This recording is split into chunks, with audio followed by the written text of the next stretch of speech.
आखिर अल्लाह के नबी अलैहिस्सलाम जब जा रहे थे, कब्र में देखा हज़रत मूसा अलैहिस्सलाम नमाज़ पढ़ रहे हैं। कब्र में हज़रत मूसा अलैहिस्सलाम नमाज़ पढ़ रहे हैं। कब्र में नमाज़ पढ़ना ये हज़रत मूसा अलैहिस्सलाम का मौजिज़ा नहीं है। अल्लाह ताला जिसको नवाजना चाहते हैं नवाज देते हैं। आप भी नमाज के पाबंद हो जाएं, अल्लाह से दुआ करें, अल्लाह ताला हो सकता है आपको भी कब्र में नमाज की तौफीक दे। पहले ज़िंदगी में तो पढ़ो, उसके बाद कब्र का मसला सोचेंगे।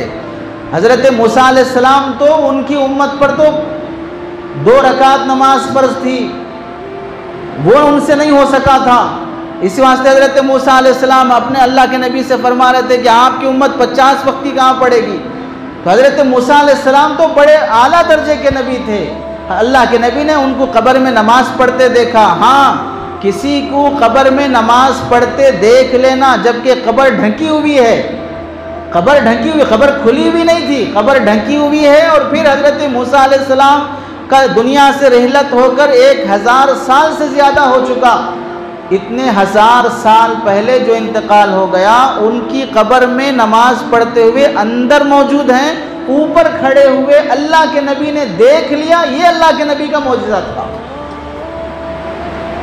ऊपर खड़े खड़े कब्र में क्या हो रहा है ये देख लिया, ये अल्लाह के नबी अलैहिस्सलाम की आंखों का मौजिज़ा था।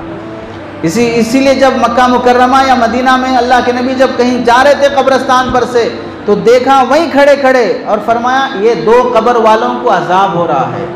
किस वजह से अजाब हो रहा है? एक तो गीबत चुगली करता था, दूसरा पेशाब के से पाक नहीं रहता था।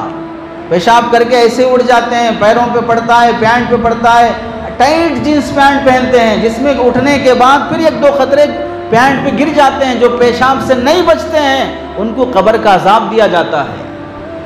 तो ये अल्लाह के नबी अलैहिस्सलाम का मौजिज़ा था।